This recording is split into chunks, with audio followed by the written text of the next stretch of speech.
नाखून क्यों बढ़ते हैं? आचार्य हजारी प्रसाद द्विवेदी जी इसके निबंधकार है। निबंधकार के मन में ये विचार आए कि नाखून क्यों बढ़ते हैं। प्रकृति के अनुसार हमारे भी प्रतिदिन नाखून बढ़ते हैं, तो ये मन में जिज्ञासा हमें भी आती है। वैसे ही निबंधकार आचार्य हजारी प्रसाद द्विवेदी जी के भी मन में जिज्ञासा उत्पन्न हुई। अपने भाव और विचारों को उन्होंने प्रस्तुत किया है। अपने भाव और विचारों को प्रस्तुत करते समय जिस प्रकार से माला में विविध प्रकार के रंग बिरंगी पुष्प गूंथे जाते हैं, उसी प्रकार से शब्दों को उन्होंने बांधने का प्रयास किया है। निबंध का अर्थ है कि अपने भाव और विचारों को बांधना।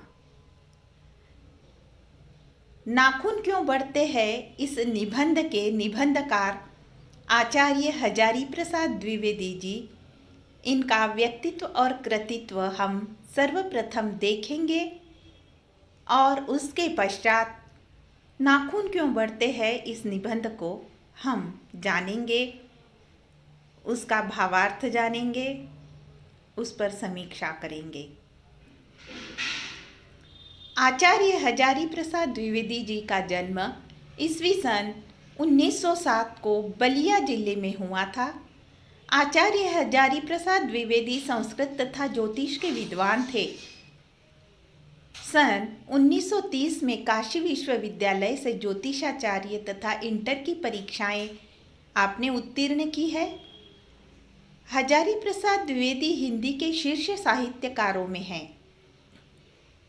वे उच्च कोटि के निबंधकार, उपन्यास लेखक, आलोचक, चिंतक तथा शोधकर्ता रहे हैं। उनकी साहित्यिक सेवाओं के लिए भारत सरकार ने 1957 में उन्हें पद्म भूषण उपाधि से भी सम्मानित किया है। बाणभट्ट की आत्मकथा, चारुचंद्र लेख, पुनर्नवा उपन्यास, विचार प्रवाह, कूटज, अशोक के फूल, विचार विमर्श, विचार और वितर्क आदि निबंध संग्रह तथा कबीर साहित्य की भूमिका, हिंदी साहित्य का अधिकार, संदेश राशक आदि आलोचना ग्रंथ भी आपके प्रकाशित है। आचार्य हजारी प्रसाद द्विवेदी जी, इनका जन्म तिथि 1907 और उनका निधन की तिथि 1989 दर्शाई गई है। 1979 दर्शाई गई है। आचार्य हजारी प्रसाद द्विवेदी जी शुक्लोत्तर युग के रचनाकार है। शुक्ल जी ने वैचारिक व मानव विकार संबंधी निबंध को उत्कर्ष की चरम ऊंचाई पर पहुंचा दिया था। इस युग में निबंध अन्य दिशाओं की ओर भी अग्रसर रहा, जैसे विचारात्मक निबंध, समीक्षात्मक निबंध, व्यक्तित्व व्यंजक निबंध आदि रहे हैं। शुक्लोत्तर निबंधकारों में आचार्य हजारी प्रसाद द्विवेदी, आचार्य नंद दुलारे Vajpayee, doctor Vasudev Sharan Agrawal ji, doctor Nagendra, Ramdhari Singh Dinkar, Jainendra, Prabhakar Machwe, doctor Ramvilas Sharma, doctor Vidyaniwas Mishra, Kubernath Rai, Kanhaiyalal Mishra, Prabhakar ji आदि उल्लेखनीय हैं। आचार्य हजारी प्रसाद द्विवेदी युग के निबंधकारों में द्विवेदी जी का शीर्ष स्थान है। वे इस युग के सर्वश्रेष्ठ निबंधकार कहे जाते हैं। इनके प्रकाशित निबंध संग्रह इस प्रकार रहे हैं, हमने पहले इसका उल्लेख किया है। कौन कौन से उनके निबंध रहे हैं, कौन कौन सी रचनाएं हैं, आलोचनाएं हैं, फिर भी हम कौन से वर्ष में इनकी रचनाएं प्रकाशित हुई है उसे भी पूर्ण रूप से देखेंगे। कूटज यहाँ 1964 में प्रकाशित हुआ, कल्पलता 1951, अशोक के फूल, विचार प्रवाह 1959, विचार और वितर्क, आलोक पर्व 1972 आदि में प्रकाशित हुए। इनके निबंधों में अध्ययन क्षेत्र में व्यापकता एवं चिंतन की गंभीरता, साथ साथ व्यक्ति और विषय का संतुलित समन्वय भी पाया गया है। इनके निबंधों के क्षेत्र अत्यंत व्यापक है। द्विवेदी जी की जो रचनाएं दो प्रकार की है, वह मौलिक और अनुदित है। मौलिक रचनाओं में सुर साहित्य, हिंदी साहित्य की भूमिका, कबीर, विचार व वितर्क, अशोक के फूल, बाण भट्ट की आत्मकथा आदि आते हैं। अनुदित रचनाओं में प्रबंध, चिंतामणि, पुरातन प्रबंध संग्रह, विश्व परिचय, लाल कनेरा आदि है। इनके अतिरिक्त द्विवेदी जी ने अनेक स्वतंत्र निबंधों की रचनाएं की है, जो विभिन्न पत्र पत्रिकाओं में प्रकाशित भी हुए हैं। द्विवेदी जी की भाषा साहित्य खड़ी बोली है। उन्होंने भाव और विषय के अनुसार ही भाषा का प्रयोग किया है। उनकी भाषा के दो रूप दिखाई देते हैं। पहला है सरल साहित्यिक भाषा, दूसरा है संस्कृत गर्भित क्लिष्ट भाषा, जिसे कठिन भाषा के माध्यम से जाना जाता है। प्रथम प्रकार की भाषा द्विवेदी जी के सामान्य निबंधों में तथा द्वितीय प्रकार की भाषा आलोचनात्मक निबंधों में मिलती है। द्विवेदी जी की रचनाओं में गवेषणात्मक, वर्णनात्मक, व्यंग्यात्मक तथा व्यास शैली भी दिखाई देती है। अब हम देखने जा रहे हैं नाखून क्यों बढ़ते हैं। रचनाकार, निबंधकार जो उनके मन में जिज्ञासा उत्पन्न हुई है कि प्रकृति के अनुसार ये नाखून बढ़ते हैं और वो क्यों बढ़ते हैं, उसको उन्होंने अपने निबंध में प्रस्तुत किया है। तो हम सर्वप्रथम निबंध का पठन करेंगे, उसके पश्चात निबंध की ऊपर समीक्षा करेंगे।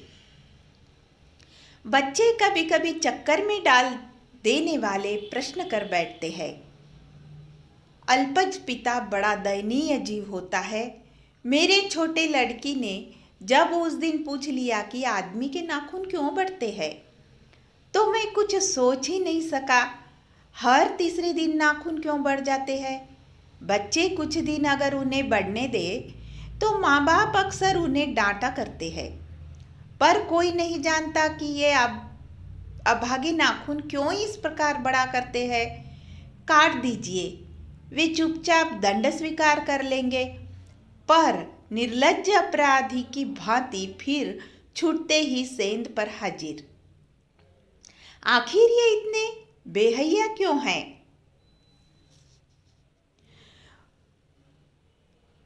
कुछ ही लाख वर्षों की बात है, जब मनुष्य जंगली था, वन मानुष जैसा। उसे नाखून की जरूरत थी।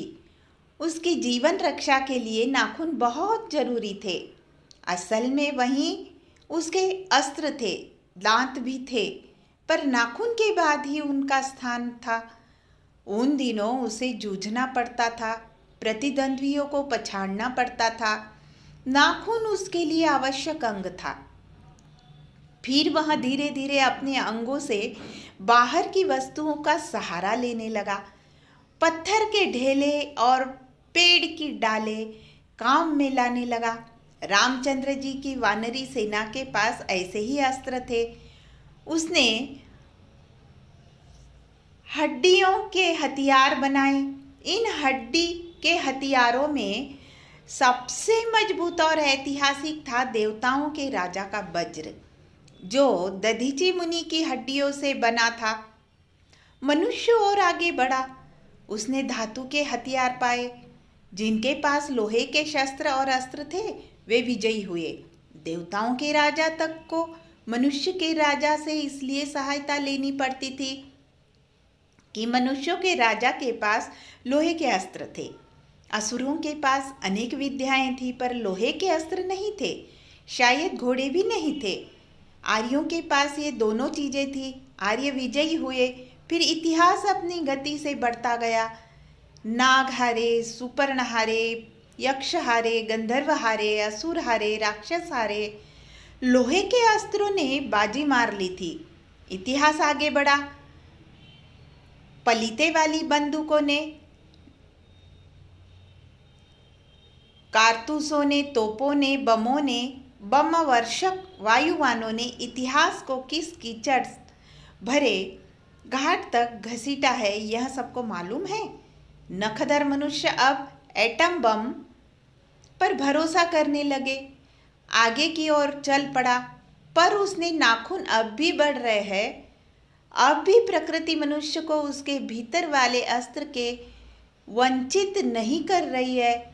अब भी वह याद दिला देती है कि तुम्हारे नाखून को भुलाया नहीं जा सकता। तुम नहीं, लाख वर्ष पहले के नखदंतावलंबी जीव हो, पशु के साथ एक ही सतह पर विचरने वाले और चरने वाले। ततः किमु मैं हैरान होकर सोचता हूँ कि मनुष्य आज अपने बच्चों को नाखून न काटने के लिए डांटता है। किसी दिन कुछ थोड़े लाख वर्ष पूर्व वहाँ अपने बच्चों को नाखून नष्ट करने पर डांटता रहा होगा। लेकिन प्रकृति है कि यह अब भी नाखून को जिलाए जा रही है, और मनुष्य है कि वह अब भी उसे काटे जा रहा है। वे कमबख्त रोज बढ़ते हैं क्योंकि वे अंधे हैं, नहीं जानते कि मनुष्य को इससे कोटि कोटि गुण शक्तिशाली अस्त्र मिल चुका है। मुझे ऐसा लगता है कि मनुष्य अब नाखून को नहीं चाहता। उसके भीतर बर्बर युग का कोई अवशेष रह जाए, यह उसे असह्य है। लेकिन यह भी कैसे कहूँ, नाखून काटने से क्या होता है? मनुष्य की बर्बरता घटी कहाँ है? वह तो उसका नवीनतम रूप है। मैं मनुष्य के नाखूनों की ओर देखता हूँ तो कभी कभी निराश हो जाता हूँ। ये उसकी भयंकर पराशवी वृत्ति के जीवंत प्रतीक है। मनुष्य की पशुता को जितनी बार भी काट दो, वह मरना नहीं जानती। कुछ हजार साल पहले मनुष्य ने नाखून को सुकुमार विनोदों के लिए उपयोग में लाना शुरू किया था।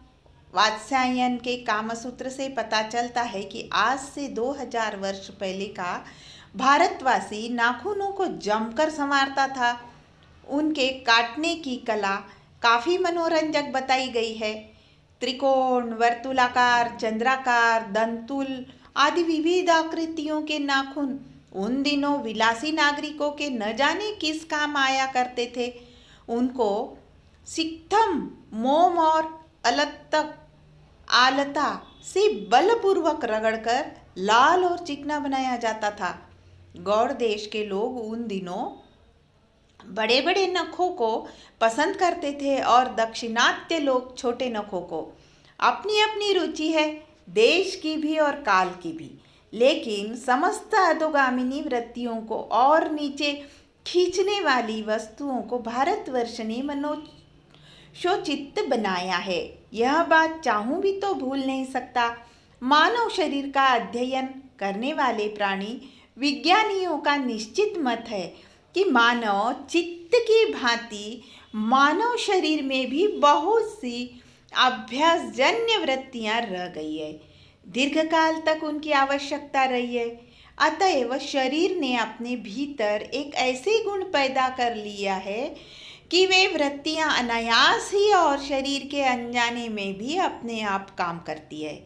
नाखून का बढ़ना उनमें से एक है, जो केश का बढ़ना दूसरा है, दांत का दोबारा उगना तीसरा है, पलकों का गिरना चौथा है, और असल में सहजात वृत्तियां अनजानी स्मृतियों को ही कहते हैं। हमारी भाषा में भी इसके उदाहरण मिलते हैं। अगर आदमी अपने शरीर की, मन की और वाक की अनायास घटने वाली वृत्तियों के विषय में विचार करे तो उसे अपनी वास्तविक प्रकृति पहचानने में बहुत सहायता मिले। पर कौन सोचता है? सोचता तो क्या, उसे इतना भी पता नहीं चलता कि उसके भीतर नख बड़ा लेने की जो सहजात वृत्ति है वह उसके पशुत्व का प्रमाण है। काटने की जो प्रवृत्ति है वह उसकी मनुष्यता की निशानी है। और यद्यपि पशुत्व के चिन्ह उसके भीतर रह गए हैं, पर वह पशुत्व को छोड़ चुका है। पशु बनकर वह आगे नहीं बढ़ सकता, उसे और कोई रास्ता खोजना चाहिए। शस्त्र बढ़ाने की प्रवृत्ति मनुष्यता की विरोधिनी है। मेरा मन पूछता है, किस ओर मनुष्य किस ओर बढ़ रहा है, पशुता की ओर या मनुष्यता की ओर, अस्त्र बढ़ाने की ओर या अस्त्र काटने की ओर? मेरी निर्बोध बालिका ने मानो मनुष्य जाति से ही प्रश्न किया है, जानते हो नाखून क्यों बढ़ते हैं? यह हमारी पशुता के अवशेष है। मैं भी पूछता हूँ, जानते हो ये अस्त्र शस्त्र क्यों बढ़ रहे हैं? ये हमारी पशुता की निशानी है। भारतीय भाषाओं में प्रायः ही अंग्रेज़ों के इंडिपेंडेंस शब्द का समानार्थक शब्द नहीं व्यवहृत होता है। 15 अगस्त को जब अंग्रेजी भाषा के पत्र इंडिपेंडेंस की घोषणा कर रहे थे, देशी भाषा के पत्र स्वाधीनता दिवस की चर्चा कर रहे थे। इंडिपेंडेंस का अर्थ अनाधीनता या किसी भी अधीनता का अभाव, पर स्वाधीनता शब्द का अर्थ है अपने ही अधीन रहना। अंग्रेजी में कहना हो तो सेल्फी डिपेंडेंस कह सकते हैं। मैं कभी कभी सोचता हूँ कि इतने दिनों तक अंग्रेजी की अनुवर्तिता करने के बाद भी भारतवर्ष इंडिपेंडेंस को अनाधीनता क्यों नहीं कह सका। उसके अपनी आज़ादी के जितने भी नामकरण किए, स्वतंत्रता, स्वराज्य, स्वाधीनता, उन सब में स्व का बंधन अवश्य रखा है। यह क्या संयोग की बात है या हमारी समूची परंपरा ही अनजाने में हमारी भाषा द्वारा प्रकट होती रही है? मुझे प्राणी विज्ञान की बात फिर याद आती है। सहजात वृत्ति अनजानी स्मृतियों का ही नाम है। स्वराज्य होने के बाद स्वभावतः ही हमारे नेता और विचारशील नागरिक सोचने लगे हैं कि इस देश को सच्चे अर्थ में सुखी कैसे बनाया जाए। हमारे देश के लोग पहली बार यह सोचने लगे हो, ऐसी बात नहीं है। हमारा इतिहास बहुत पुराना है। हमारी शास्त्रों में इस समस्या को नाना भावों और नाना पहलुओं से विचारा गया है। हम कोई नैसिक हुए नहीं हैं जो रातों रात अनजान जंगल में पहुंचकर आरक्षित छोड़ दे गए हो। हमारी परंपरा महिमामयी, उत्तराधिकारी, विपुल और संस्कार उज्जवल है। हमारे अनजाने में भी ये बातें हमें एक खास दिशा में सोचने को प्रेरणा देते हैं। यह जरूर है परिस्थितियां बदल गई है, उपकरण नए हो गए हैं और उलझनों की मात्रा भी बहुत बढ़ गई है, पर समस्याएं अधिक नहीं बदली है। भारतीय चित्त जो आज भी अनाधीनता के रूप में न सोचकर स्वाधीनता के रूप में सोचता है, जब हमारे दीर्घकालीन संस्कारों का फल है, वह स्व के बंधन को आसानी से नहीं छोड़ सकता। अपने आप पर अपने आप के द्वारा लगाया हुआ बंधन हमारी संस्कृति की बड़ी भारी विशेषता है। मैं ऐसे तो नहीं मानता कि जो कुछ हमारा पुराना है, जो कुछ हमारा विशेष है, उससे हम चिपटे ही रहे। पुराने का मोह सब समय वांछनीय हो नहीं होता। अपने बच्चे को गोद में दबाए रहने वाली बंदरिया मनुष्य का आदर्श नहीं बन सकती, परंतु मैं ऐसा भी नहीं सोच सकता कि हम नई अनुसंधित्वा के नशे में चूर होकर अपना सर्वस्व खो दे। कालिदास ने कहा था कि जब पुराने अच्छे ही नहीं होते, सब नए खराब ही नहीं होते, भले लोभ दोनों ही जाए कर लेते हैं। जो हितकर होता है उसे ग्रहण करते हैं और मूढ़ लोग दूसरों के इशारे पर भटकते रहते हैं। सो हमें परीक्षा करके हितकर बात सोच लेनी होगी, और अगर हमारे पूर्ण संचित भंडार में वह हितकर वस्तु निकल आवे तो इससे बढ़कर और क्या हो सकता है। जातियां इस देश में अनेक आई है, लड़ती झगड़ती भी रही है, फिर प्रेम पूर्वक बस भी गई है। सभ्यता की नाना सीढ़ियों पर खड़ी और नाना और मुख करके चलने वाली इन जातियों के लिए सामान्य धर्म खोज निकालना कोई सहज बात नहीं है, नहीं थी।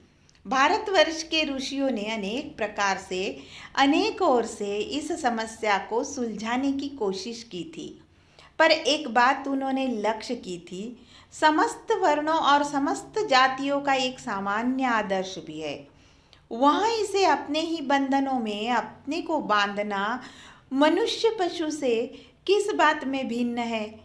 आहार, निद्रा, पशु सुलभ स्वभाव उसके ठीक वैसे ही है जैसे अन्य प्राणियों के, लेकिन वह फिर भी पशु से भिन्न है। उसमें संयम है, दूसरों के सुख के प्रति संवेदना है, श्रद्धा है, तप है, त्याग है। मनुष्य के स्वयं के उद्भावित बंधन है, इसलिए मनुष्य झगड़े टंटे को अपना आदर्श नहीं मानता। गुस्से में आकर चढ़ दौड़ने वाले अविवेकी को बुरा समझता है और वचन, मन और शरीर से किए गए असत्याचरण को गलत आचरण मानता है। यह किसी खास जाति या वर्ण का, समुदाय का धर्म नहीं है, यह मनुष्य मात्र का धर्म है। महाभारत में इसलिए निर्भर भाव, सत्य और अक्रोध को सब वर्णों का सामान्य धर्म कहा है। एतद्वि तृतीयं श्रेष्ठं सर्वभूतेषु भारत, निर्वैरता महाराज सत्यम अक्रोध एव च। संस्कृत में ये श्लोक दर्शाया गया है।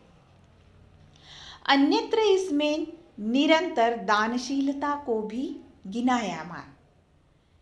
अनुशासन 120/10। गौतम ने ठीक ही कहा था कि मनुष्य की मनुष्यता यही है कि वह सबके दुख सुख को सहानुभूति के साथ देखता है। वह आत्मनिर्भर बंधन ही मनुष्य को मनुष्य बनाता है। अहिंसा, सत्य, अक्रोध मूलक धर्म का मूल उत्स यही है। मुझे आश्चर्य होता है कि अनजाने में भी हमारी भाषा में यह भाव कैसे रह गया है, लेकिन मुझे नाखून के बढ़ने पर आश्चर्य हुआ था। अज्ञान सर्वत्र आदमी को पछाड़ता है और आदमी है कि सदा उससे लोहा लेने की कमर कसे है। मनुष्य को सुख कैसे मिलेगा? बड़े बड़े नेता कहते हैं वस्तुओं की कमी है, मशीन बैठाओ, उत्पादन बढ़ाओ और धन की वृद्धि करो और बाह्य उपकरणों की ताकत बढ़ाओ। एक बूढ़ा था, उसने कहा बाहर नहीं भीतर की ओर देखो, हिंसा को मन से दूर करो, मिथ्या को हटाओ, क्रोध और द्वेष को दूर करो, लोक के लिए कष्ट सहो, काम करने की बात सोचो। उसने कहा प्रेम ही बड़ी चीज है क्योंकि वह हमारे भीतर है। उच्छृंखलता पशु की प्रवृत्ति है, स्व का बंधन मनुष्य का स्वभाव है। बूढ़े की बात अच्छी लगी या नहीं पता नहीं, उसे गोली मार दी गई। आदमी के नाखून बढ़ाने की प्रवृत्ति ही हावी हुई। मैं हैरान होकर सोचता हूँ बूढ़े ने कितनी गहराई में बैठकर मनुष्य की वास्तविक चरितार्थता का पता लगाया था। ऐसा कोई दिन आ सकता है मनुष्य के नाखूनों का बढ़ना बंद हो जाएगा। प्राणी शास्त्रियों का ऐसा अनुमान है कि मनुष्य का अनावश्यक अंग उसी प्रकार झड़ जाएगा जिस प्रकार उसकी पूंछ झड़ गई है। उस दिन मनुष्य की पशुता भी लुप्त हो जाएगी। शायद उस दिन वह मरणास्त्रों का प्रयोग भी बंद कर देगा। अब तक इस बात से छोटे बच्चों को परिचित करा देना वांछनीय जान पड़ता है कि नाखून का बढ़ना मनुष्य के भीतर की पशुता की निशानी है और उसे नहीं बढ़ने देना मनुष्य की अपनी इच्छा है, अपना आदर्श है। बृहत्तर जीवन में अस्त शस्त्र का बढ़ने देना मनुष्य की पशुता की निशानी है और उनकी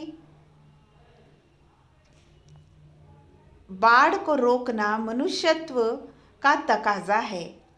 मनुष्य में जो घृणा है, जो अनायास बिना सिखाए आ जाती है, वह पशुत्व की द्योतक है और अपने को संबंध रखना, दूसरे के मनोभावों का आदर करना मनुष्य का स्वधर्म है। बच्चे यह जाने तो अच्छा हो कि अभ्यास और तप से प्राप्त वस्तुएं मनुष्य की महिमा को सूचित करती है। सफलता और चरितार्थता में अंतर है। मनुष्य मरणास्त्रों के संयम में बाह्य उपकरणों के बाहुल्य से उस वस्तु को पा भी सकता है जिसे उसने बड़े आडंबर के साथ सफलता नाम दे रखा है, परंतु मनुष्य की चरितार्थता प्रेम में है, मैत्री में है। अन्यत्र इसमें निरंतर दानशीलता को भी गिनाया गया है।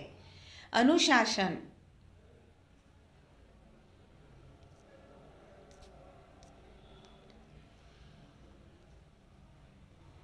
त्याग में है, अपने को सबके मंगल के लिए निशेष भाव से दे देने में है। नाखून का बढ़ना मनुष्य की उस अंध सहजात वृत्ति का परिणाम है जो उसके जीवन में सफलता ले आना चाहती है। उसको काट देना उस स्व निर्धारित आत्मबंधन का फल है जो उसे चरितार्थता की ओर ले जाता है। कमबख्त नाखून बढ़ते हैं तो बड़े मनुष्य उन्हें बढ़ने नहीं देगा।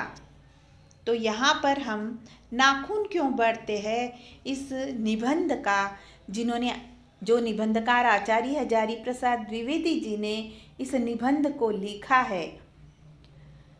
तो नाखून क्यों बढ़ते हैं हजारी प्रसाद द्विवेदी जी का प्रसिद्ध निबंध है। इस निबंध में रचनाकार ने दर्शाया है कि नाखून मनुष्य की आदिम हिंसक मनोवृत्ति का परिचायक है। नाखून बार बार बढ़ते हैं और मनुष्य उन्हें बार बार काट देता है तथा हिंसा से मुक्त होने और सत्य बनने का प्रयत्न करता है। मानव के जीवन में आए दिन अनेक सामाजिक बुराइयों का सामना होता है। सभ्य समाज इसको नियंत्रित करने का प्रयत्न करता है। साधु संत अपने उपदेशों द्वारा मानव को इन बुराइयों से दूर रहने के लिए सचेत करते रहते हैं। सरकारें भी इन बुराइयों को रोकने के लिए कानून बनाती है। उपर्युक्त सभी प्रबल एक तरह से नाखून काटने के समान है।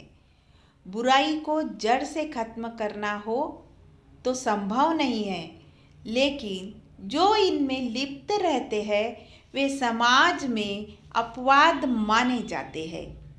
द्विवेदी जी ने इस आलोचनात्मक निबंध में स्पष्ट किया है कि नाखूनों का बढ़ना मनुष्य की उस अंध सहज वृत्ति का परिणाम है जो उसके जीवन में सफलता ले आना चाहती है तथा नाखूनों को काट देना स्वनिर्धारित आत्मबंधन है जो उसे चरितार्थ की ओर ले जाती है। नाखून का बढ़ना मनुष्य के भीतर की पशुता की निशानी है और उसे नहीं बढ़ने देना मनुष्य की अपनी इच्छा है। मनुष्य का अपना आदर्श है। इस निबंध के माध्यम से द्विवेदी जी यह स्पष्ट कर देना चाहते हैं कि मानव का अपने जीवन में अस्त्र शस्त्रों को बढ़ने देना मनुष्य के अंदर पलने वाली बर्बर पशुवृत्ति की पहचान है तथा अस्त्र शस्त्रों की बढ़ोत्तरी को रोक देना मनुष्यत्व का अनुरोध तथा मानवता की पहचान तथा उसकी आवश्यकता है। द्विवेदी जी ने इस निबंध के माध्यम से नाखूनों को प्रतीक बनाकर व्यंग के माध्यम से आज के तथाकथित बाहर से सभ्य दिखने वाले किंतु अंदर से बर्बर समाज पर उन्होंने कटाक्ष किया है। तो इस निबंध के अंदर हजारी प्रसाद द्विवेदी जी ने इस निबंध की विशेषता और विशेष बिंदुओं पर प्रकाश डाला है। नाखून का इतिहास और वर्तमान, नाखून और मनुष्यता का संबंध, स्वाधीनता शब्द की सार्थकता तथा हमारी संस्कृति, मनुष्य और पशु में क्या अंतर है, बूढ़ा सभ्यता का प्रतीक का कथन, आधुनिकता पर व्यंग भी स्पष्ट किया है तथा सफलता और चरितार्थता में अंतर उन्होंने स्पष्ट किया है। इसी प्रकार से नाखून क्यों बढ़ते हैं ये निबंध का हमने पठन किया है। आचार्य हजारी प्रसाद द्विवेदी जो निबंधकार है उन निबंधकार का व्यक्तित्व कृतित्व भी हमने देखा है और रचनाकार ने किन किन बिंदुओं पर प्रकाश डाला है उसको भी हमने समझा है तथा इस नाखून क्यों बढ़ते हैं इस निबंध में महत्वपूर्ण प्रश्न कौन कौन से निर्माण होते हैं वो भी हम देखेंगे। पहला प्रश्न जो है नाखून क्यों बढ़ते हैं का सारांश प्रस्तुत करें। दूसरा प्रश्न है मनुष्य बार बार नाखून क्यों काटता है।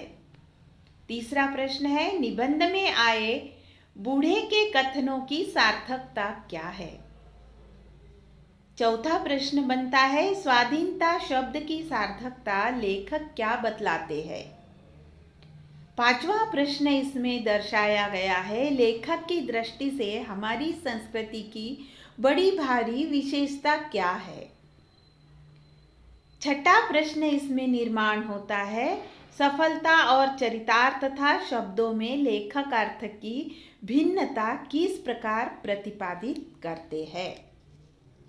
तो इस प्रकार इस निबंध में ये 6 प्रश्न तैयार हुए हैं और इन महत्वपूर्ण प्रश्नों को हमने आज जाना है तथा इस निबंध के अंतर्गत रचनाकार ने नाखून क्यों बढ़ते हैं इस निबंध पर प्रकाश डाला है। धन्यवाद जी।